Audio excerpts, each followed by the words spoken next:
性数位文化入口网站。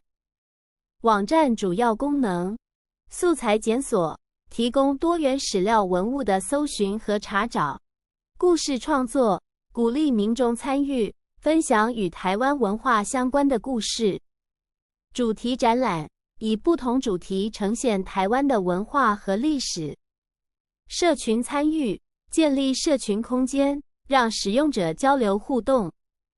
发展历程 1.0 版于2020年7月推出，提供基础的素材浏览和查询功能。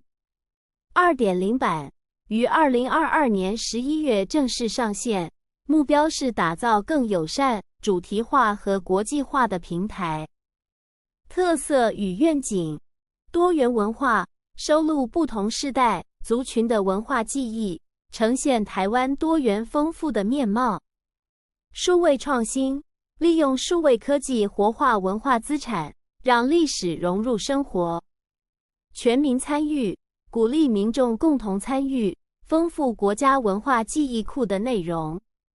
连结国际，期望成为国际认识台湾文化的重要窗口。相关资讯：网站连结到 Facebook， 文化部连结到 moc.gov.tw。国家文化记忆库不仅是一个数位资料库，更是一个开放平台，旨在鼓励全民共同参与、记录和分享台湾的文化记忆，让台湾的历史和文化得以传承和发展。